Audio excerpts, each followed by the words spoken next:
ನಟಿ ಸೋನು ಶ್ರೀನಿವಾಸ್ ಗೌಡ ಅವರು ಅನಧಿಕೃತವಾಗಿ ಮಗುವನ್ನು ದತ್ತು ಪಡೆದಿದ್ದಾರೆ ಅನ್ನುವಂಥ ಒಂದು ಆರೋಪ ಕೇಳಿಬಂದಿತ್ತು. ಆ ನಿಟ್ಟಿನಲ್ಲಿ ಬ್ಯಾಡರಹಳ್ಳಿ ಪೊಲೀಸ್ ಠಾಣೆಯಲ್ಲಿ ಅಧಿಕಾರಿಗಳು ದೂರನ್ನ ಕೂಡ ದಾಖಲಿಸಿದ್ರು.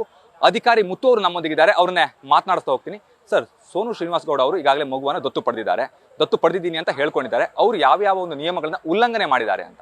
ಸರ್, ಉಲ್ಲಂಘನೆ ಮಾಡಿದ್ದಾರೆ. ಆ್ಯಕ್ಚುಲಿ ಹೇಳ್ಬೇಕಂದ್ರೆ ಅವರು ಕಾರ ಮತ್ತು ಸಾರ ಎಂಬ ಪೋರ್ಟಲ್ ಇದೆ, ಅಂದರೆ ಕೇಂದ್ರ ದತ್ತು ಇದು ಸಂಪನ್ಮೂಲ ಪ್ರಾಧಿಕಾರ ಮತ್ತು ಅದ್ರ ಮೂಲಕ ಮತ್ತು ರಾಜ್ಯ ದತ್ತು ಸಂಪನ್ಮೂಲ ಪ್ರಾಧಿಕಾರ ಮೂಲಕ ಅವರು ನೋಂದಣಿ ಮಾಡಬೇಕು. ನೋಂದಣಿ ಮಾಡಿಬಿಟ್ಟು ಅವ್ರಿಗೆ 3 ಮಕ್ಕಳನ್ನ ಕೊಡ್ತಾರೆ. ಅವ್ರ ಚಾಯ್ಸಿಂಗ್ ಇರುತ್ತೆ. ಆ ಚಾಯ್ಸಿಂಗ್ ಪ್ರಕಾರ ಆ ಮಕ್ಕಳನ್ನ ಚಾಯ್ಸ್ ಮಾಡಬೇಕು. ಒಂದು ವೇಳೆ ಅವ್ರು ಲೈಕ್ ಆಗಲಿಲ್ಲ ಅಂದರೆ ಅದು ರಿಜೆಕ್ಟ್, ಅಂದರೆ ಅವ್ರನ್ನ ರಿಜೆಕ್ಟ್ ಮಾಡಿ 1 ವರ್ಷ 2 ವರ್ಷ ಉಳಿಕೆ ಮಾಡ್ತಾರೆ.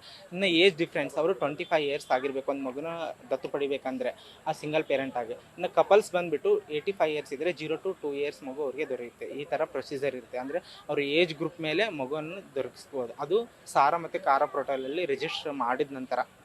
ಸರ್, ಈಗ ಅವರು ಮಗುವನ್ನು ದತ್ತು ಪಡಿಬೇಕು ಅಂತ ಅಂದ್ರೆ ಯಾವ್ಯಾವ ರೀತಿಯಲ್ಲಿ ಒಂದು ನಿಯಮಗಳಿರುತ್ತೆ? ಫಾರ್ ಎಕ್ಸಾಂಪಲ್, ಈಗ ಏನಂದ್ರೆ ಅವ್ರಿಗೆ ಇಂತಿಷ್ಟು ವರ್ಷ ವಯಸ್ಸಾಗಿರ್ಬೇಕು, ಮದುವೆ ಆಗಿರ್ಬೇಕು, ಈ ರೀತಿ ಆ ರೀತಿಯ ಯಾವ ನಿಯಮಗಳು ಒಂದು ಇದೆ ಅನ್ನೋದು ಸರ್?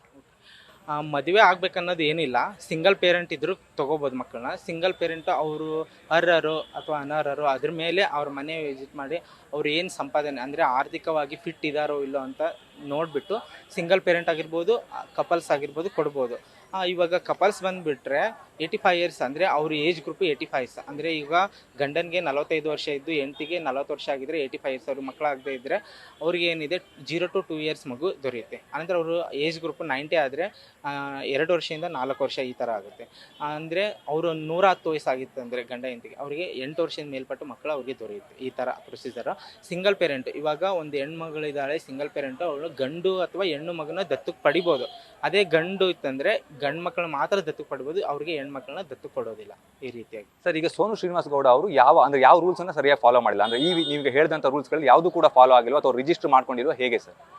ಅವರು ರೂಲ್ಸೇ ಫಾಲೋ ಮಾಡಿಲ್ಲ, ರಿಜಿಸ್ಟರ್ ಕೂಡ ಮಾಡಿಲ್ಲ. JJ ಆಕ್ಟ್ ಪ್ರಕಾರ ಆ ಮಗುನ ಎಲ್ಲೂ ಕೂಡ ಸಾಮಾಜಿಕ ಜಾಲತಾಣದಲ್ಲಿ ತೋರಿಸುವಂತಿಲ್ಲ. ಓಕೆನಾ? ನಾವು ಈವನ್ ಬೆಗ್ಗಿಂಗ್ ಕೇಸು ಯಾವುದೇ ಒಂದು ಕೇಸ್ ಬಂದರೂ ಕೂಡ ನಾವು ಮಗುನ ಎಲ್ಲೂ ಭಾವಚಿತ್ರನ ತೋರಿಸೋದಿಲ್ಲ. ಈ ರೀತಿಯಾಗಿ ಅವರು ಆ ಮಗುವನ್ನು ಲಾಭದಾಯಕವಾಗಿ ಬಳಸ್ಕೊತಾ ಇದ್ದಾರೆ ಆರ್ಥಿಕವಾಗಿ. ಸರ್, ಇನ್ನೂ ಒಂದು ಪ್ರಶ್ನೆ ಏನು ಅಂತ ಹೇಳಿದ್ರೆ, ಈಗ ಮಗುವಿನ ತಂದೆ ತಾಯಿ ಅವರಿಗೆ ನಾನು ಮಗುವನ್ನು ಕೊಟ್ಟಿದ್ದೀವಿ ಅಂತ ಹೇಳಿದ್ರು, ಅವ್ರ ವಿಡಿಯೋದಲ್ಲೂ ಕೂಡ ಹೇಳ್ತಾರೆ ಮಗುವಿನ ತಂದೆ ತಾಯಿಗೆ ನಾವು ಕೊಟ್ಟು ತಗೊಂಡಿದ್ದೀವಿ ಅನ್ನುವಂಥ ಒಂದು ಮಾತನ್ನ. ಸೊ ಆ ರೀತಿಯೆಲ್ಲ ಹೇಳೋ ಹಾಗಿಲ್ಲ. ಒಂದು ಎರಡನೇದಾಗಿ ಅವರ ತಂದೆ ತಾಯಿಗಳಿಗೆ ನೋಟಿಸ್ ಕೊಟ್ಟು ವಿಚಾರಣೆ ಮಾಡುವಂಥ ಒಂದು ಕೆಲಸವನ್ನು ಅಧಿಕಾರಿಗಳು ಮಾಡ್ತಾರಾ? ಓಕೆ ಸರ್, ಡೆಫಿನೆಟ್ಲಿ ನಮ್ಮ ಅಧಿಕಾರಿಗಳು ಅದನ್ನು ಕ್ರಮ ವಹಿಸ್ಕೊಳ್ತಾರೆ. ಆ ಮಗುನ CWC ಪ್ರೊಡ್ಯೂಸ್ ಮಾಡಿ ಅವ್ರ ತಂದೆ ತಾಯಿನ ಅವ್ರ ಪೋಷಕರನ್ನ ಕರೆಸಿಬಿಟ್ಟು ಅವರು ವಿಚಾರಣೆ ಮಾಡ್ತಾರೆ sir. Okay, thank you. Okay, thank you.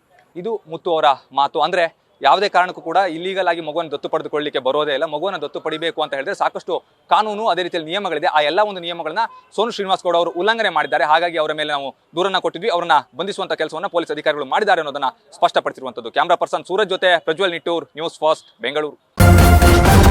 News first, ನಿರ್ಭೀತಿಯಿಂದ ನಿಮ್ಮ ಪರವಾಗಿ.